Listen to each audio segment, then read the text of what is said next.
to read today the book of Tobit. The book of Tobit. It's going to take us maybe an hour and a half to finish it. No, wait.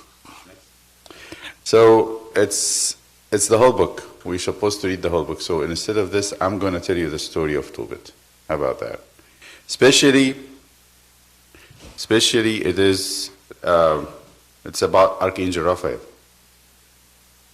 And because it's our church name, it's our church patron angel, so we need to at least know the story. And the book of Tobit, you're going to find it in the Orthodox Study Bible. It's 12 chapters, and it's a story about a family. The family of Tobias. The family of Tobias. This was a family who got taken out of their land in Israel. And they were taken to Babylon. They lived there as foreigners, some people in a foreign land. And the Babylonians were not treating the Israelites very nicely. So many times Tobias, the old man, he had his wife and his son Tobit. Tobias and Tobit. I know maybe you don't know what the name means. In Hebrew, Tob means good. So Tobias is the old good man. And Tobit is a small, when you say something tiny. So when you say it in a tiny thing, you say et Tobit, the little good one. They're both good. And his wife, they were living there. And then what was Tobias doing? Here's what he was doing. He would see his countrymen, the Israelites, dead in the street. Will see their bodies in the street, and he would not leave them. He, the old man, would take the dead people and find a place to bury their bodies. That's what he was doing all his life. And people told him, this is dangerous. If the Babylonians, the enemy who took us from our land, see you do this, they might put you in prison. They might hurt you. They might do something wrong to you. He says, I don't care. I can't see the body of my own brothers, the countrymen of Israel, in the streets and ignore them. I cannot do that. He was a very kind man. And whenever he found somebody sick or poor, he would go and give them food and clothing and find some medicine for them. He was taking care of people. He loved people and loved his own people very much. He didn't lie. He didn't steal. He didn't say any bad things to anybody. One day he was sitting in front of his house in Babylon, and then he was looking at the sky. A bird came and pooped in his eyes. It was so painful. And from that moment on, Tobias, the old man, lost his eyesight. Why we're reading that? Oh, remind me, why we're reading it in this week? A man losing his sight.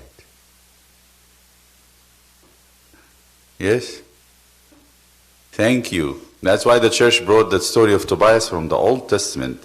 Church is like a mother bringing us stories that matches. Today, this week, Sunday, we'll read the story of the blind man. Remember the weeks of the Lent? Temptation, preparation, then temptation and preparation and temptation, then the prodigal son, then Samaritan woman, then not the blind yet. The lame man that we read this week, and then this Sunday is coming, the man born blind. So we say temptation, preparation, temptation, boy and girl, lame and blind. So guess what? This Sunday will be the blind man. And that's why we're reading the story of Tobit. The story of Tobit. The book of Tobit. Tobit is the son. That's what. So Tobias is the old man, got blinded. Yes, Matthew. That's usually what we call preparation, or before preparation. The one before preparation. So we just say temptation and trial, boy and girl, lame and blind. So we are at the blind man week. So Tobit got this bird poop in his eyes, and he got blinded, couldn't see. And we were wondering, how come God leave this man who's done a lot of good to be blinded? Why would that happen? Why things like this happen to people who are trying to be very, very good? That question is always asked. Why? In that time, Tobias, the old man, told his son, my son, I have a man whom we're friends, and he borrowed money from me. And I think this man now got some money back. Can you go and get us the money that he borrowed? And then he said, Tobit says, Dad, I am 15 years old. I'm 16 years old. I can't really go on my own. I need somebody to help me. I don't know the way. So Tobias was praying that God will send him a guide. So one day come a very strong man, he was like in his 20s, and he knocked on the door and said, I will take your son to go and find the place where that other man has the money. Let me take him with me, and I'll take care of him. And he said, okay, take him.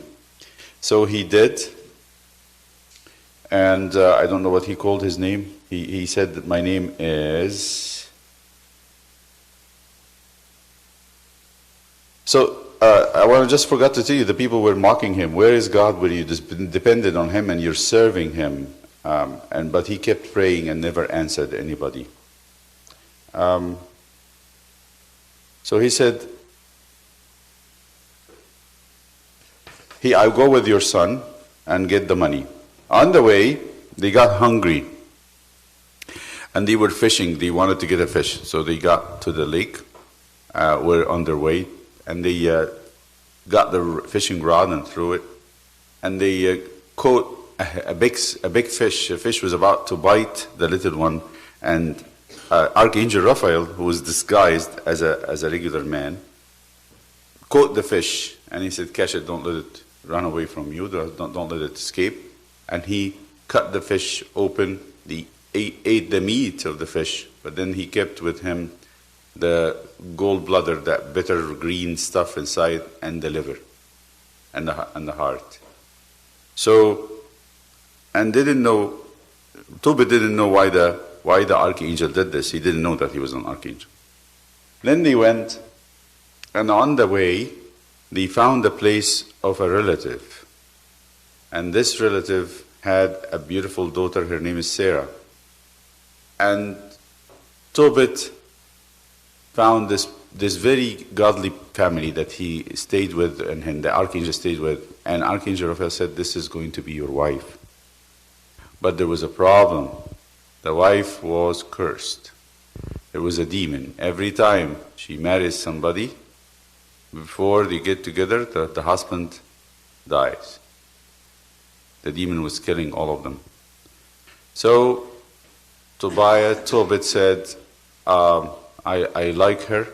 She would be a very good wife for me, but I don't know, I might die in this. Because every time she did this like 6 times before. Every time a man comes to her, the demon kills him the night of their wedding. He never make it to their house. And the father was very sad. The father and mother were very sad. And the father, all business was to do. Whenever somebody comes, he prepared the grave. He just does it without even thinking. So here comes Tobit, and he wants to marry the girl. And the father looked at him and said, you are our relative. I know you. I know your father. You were very little when I saw you last time. He was in another city. So he said, you want to marry Sarah? But my son, you are very young. You cannot, I hated that you would die. He said, uncle, don't worry about it. I have a very wise guide. He knows what to do.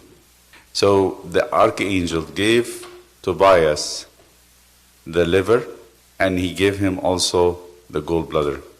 And he said, he gave him the liver. And he said, whenever you go where they have like a charcoal, where they have fire for warming up the room, put that liver on the charcoal on the night, but fast 3 days. 3 days. Don't do anything but fast and pray. So he did. They got married, and the father of Sarah went in the morning, had his servants digging a grave for Tobit, knowing that he will actually never make it to the morning. So he knocked on the door of their house, or their room where they were together, and he said, Tobit, my son, Sarah. And he knows that only Sarah would answer, and she would wake up and find him dead, and she starts screaming. And he said, is everything okay? And both of them answered, it's okay, Father, it's okay, Uncle, we're alive, he's alive. And what did they do the whole night? They were actually praying. They were praying together. And they said, okay, we'll keep the grave dug, maybe not today, maybe tomorrow. And he did it again. Knock on the door, they're still alive. 3 days. So he had the liver of the fish as incense, and he put it on the fire. So eventually they realized that Tobit is not going to die. So the archangel said to the man, we're going to go to the city, get the money, and come back. On our way back, we'll take Sarah with us. They were very excited and made a big feast that this something happened. What happened is that there was a demon that God actually, through the prayers of Archangel Raphael and their prayers, cast out from the place, and he couldn't hurt Tobit. Then they go back and they take the money from the man who was very wealthy now, and he gave them the money very happily. They take the money and come back. On their way back, they go to the house of Tobias, the old man who was waiting for him eagerly. He cannot see. And he's always asking his wife, is Tobit back? Is Tobit back? And eventually they come back. And the angel said, take the gallbladder, that very green, bitter stuff, anoint the eye of the old man, and he will see. So he took that and put it on his eye, and he was able to see. And the old man, when he saw, he started looking for the archangel. He started to think, this is not an ordinary man.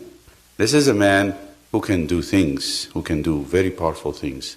And he asked him, he still told him, I want you to tell me, for the sake of God, who are you? And the archangel actually this time didn't lie. He said to them, I am Archangel Raphael that stands before God, and I'm sent here to help you because God had seen what you have done as good things you've been doing to your people, and how you were kind to the dead and the living and the poor.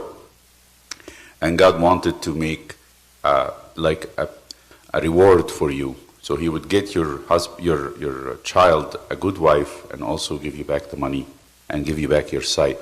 And this is how Archangel revealed himself, and this after that he disappeared. We take that story to tell us more things, also to tell us that every one of us has a guardian angel. Archangel Raphael is the archangel of all guardian angels. Everyone, the fathers of the church taught us, everyone who get baptized, the day you get baptized, you have a guardian angel that's accompany you all the time. He carries your prayers. He helps you. You can seek his help when you are in trouble, or you're afraid, or you need help. And guardian angels are always with you. The psalmist says, the angel of the Lord is around those who fear him. Anybody who get baptized and have the fear of God in them, they have a guardian angel. So that's why we have his icon. Where is it? Here. If you can look at his icon. Can we get this icon, please? And this is the book that we're supposed to read today on the Friday of the blind man. And as you guessed it, because we have a story of a blind man in the Old Testament. So this is what the icon is telling us.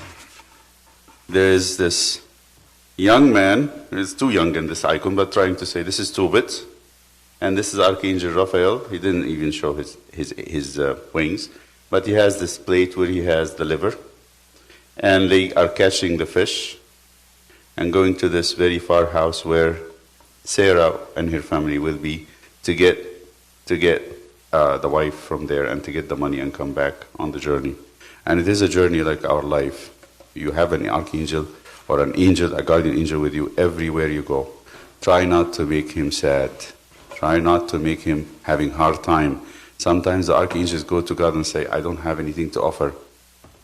My child that you give me to take care of is doing something you don't want to know about. But God knows, of course. or she is doing something that I can't really tell you about it. It's very sad. But God knows.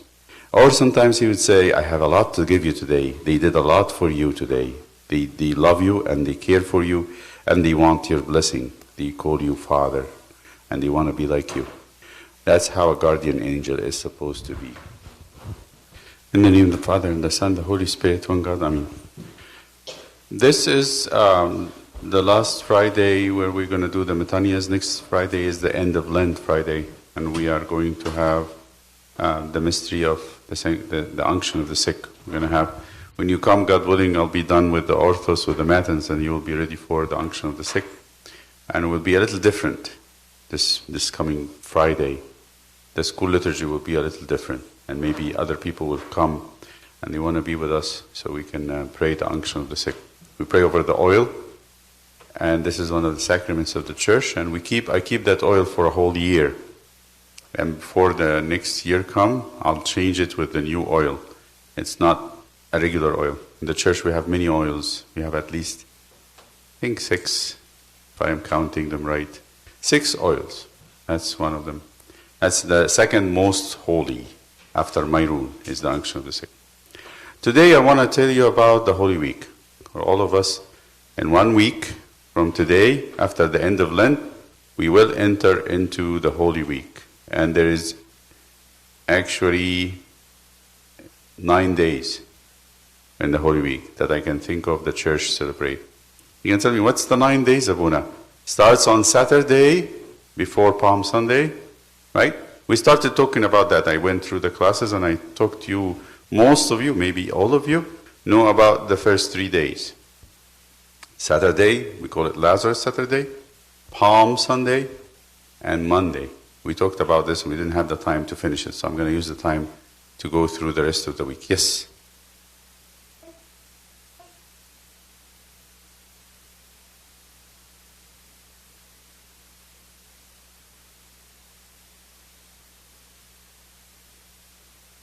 Very true. And they cried, Hosanna in the highest, Hosanna, King of Israel, Hosanna, Son of David. Blessed is he who comes in the name of the Lord. But before that day, in the Gospel of St. John, there is something happened that made Palm Sunday possible. How did the people get to be so excited about Jesus? By the way, people in Jerusalem, not too many people of them knew Jesus. They didn't hear about him before, but something Jesus did just done before he got into Jerusalem. We don't know how many days before. He had done something very fantastic, very big, that everybody was excited to see him. Yes? Yes? What about you? Say it again? Can you say it loud?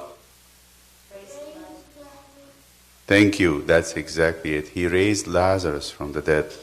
Well, a man who was dead in the tomb for 4 days, everybody saw him. Everybody went to his funeral. They knew, they buried him themselves. And after 4 days, Jesus called him from the tomb. Everybody saw this and everybody went to Jerusalem. Why is that? Because Bethany is very close to Jerusalem. Bethany to Jerusalem is Walmart from here. I'm serious. You can actually walk over there. It will take you maybe 40 minutes. I have done this walk.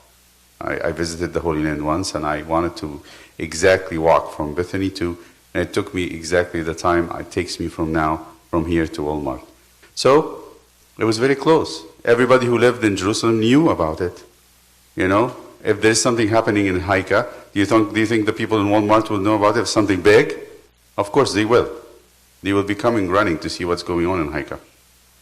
Maybe Abuna died in the school and Jesus raised him up. So everybody would come to see that dead Abuna that rose. What happened to you, Abuna? Where did you go? That's what they came to see Lazarus. So this was Lazarus Saturday. No, he didn't do it on Saturday. He did it sometime before. But then Saturday, something very important and very special happened. Martha and Mary. Who are Martha and Mary? Now again, they are Lazarus' sisters. Made a big feast. They made a very good cooking. Turkey and chicken and lamb and They had big feast, lots of food, and everybody had enough food and to spare. The whole town came, and people from Jerusalem came, and they had tables out in the open, and Jesus was sitting there. I imagine everybody say, look, here is Lazarus. Here is Lazarus. Well, let's go and ask him, how did it feel to be in the tomb? Or they would say, oh, let us see, here is the teacher that raised everybody, that raises the dead. Oh, can he be the Messiah? And some says, the enemies of the Lord said, let's tell the high priest, let's tell the big leaders in Jerusalem, this cannot be ignored. They have to do something about it. So this was Saturday night. And we have a special Vespers to celebrate that.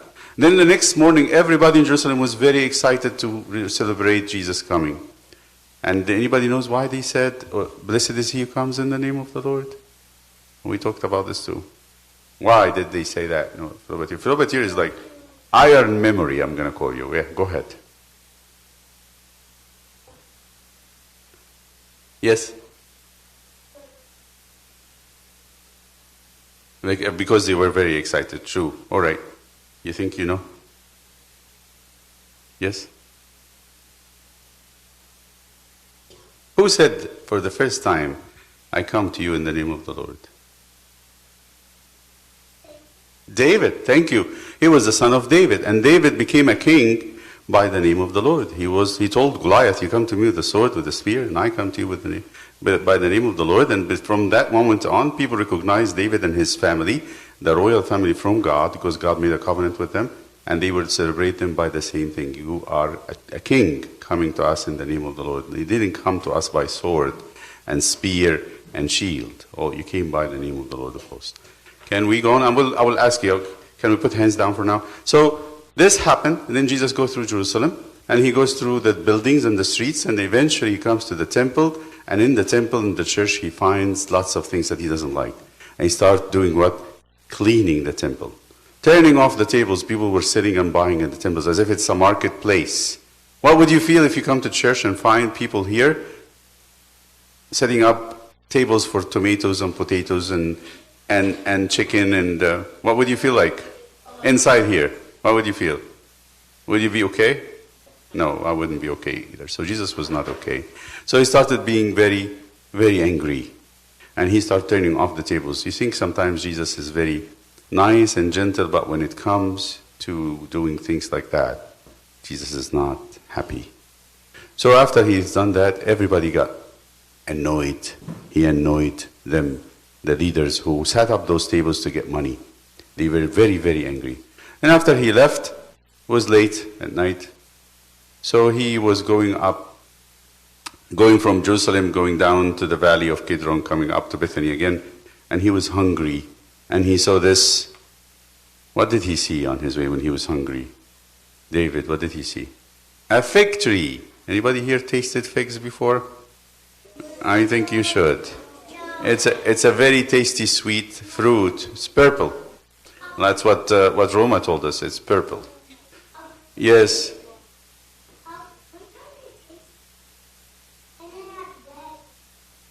It has red. Yes, it has red. Sometimes it's red, sometimes it's pink. So Jesus looked at the tree, and the tree has lots of leaves, and when he came closer, he couldn't find any fruits. This he did on Sunday evening, maybe Monday morning, but then he looked at the tree and says, you're showing off. I don't think you need to do that anymore. No one should eat from you forever. And then the next morning on Monday, what did Peter see? Yes, Vera, can you tell us what did he see?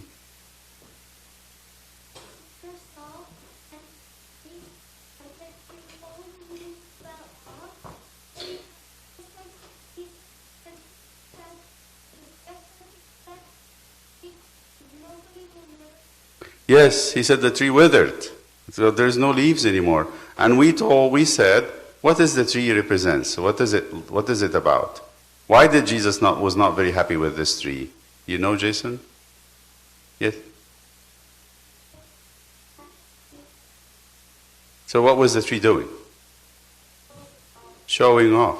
Just showing off. That's it.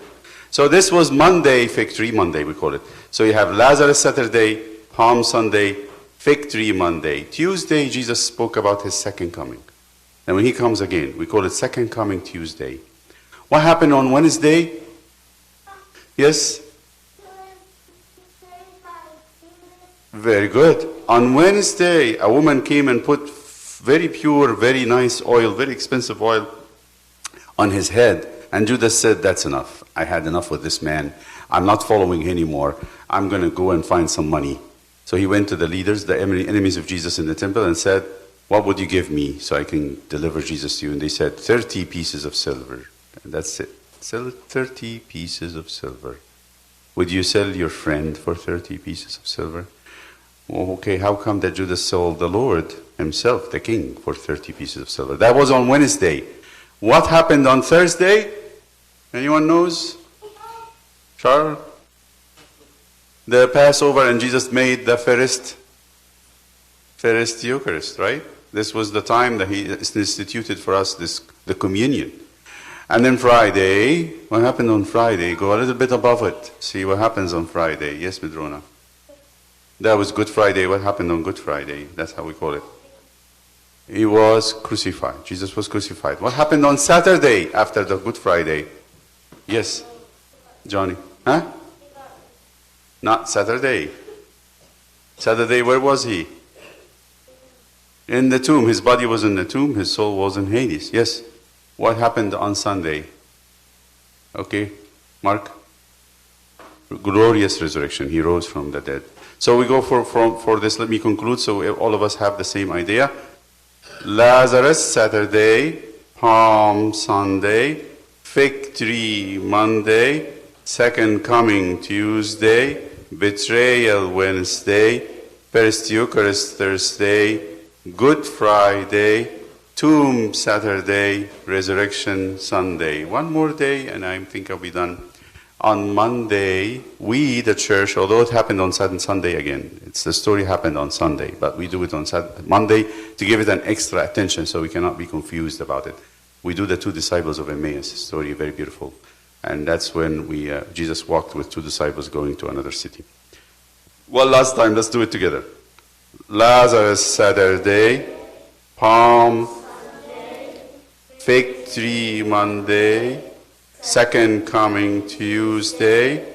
Betrayal, Wednesday. First Eucharist, Thursday. Good Friday. Tomb, Saturday.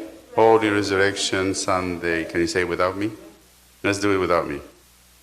Lazarus. Saturday, Palm Sunday, Fig tree Monday, Second Coming Tuesday, Betrayal Wednesday, First Eucharist Thursday, Good Friday, Tomb Saturday. You can say Bright Saturday if you want, because we were waiting excited. You can say Bright Saturday and the Holy Resurrection Sunday. And glory be to God, the Father, the Son, the Holy Spirit, one God.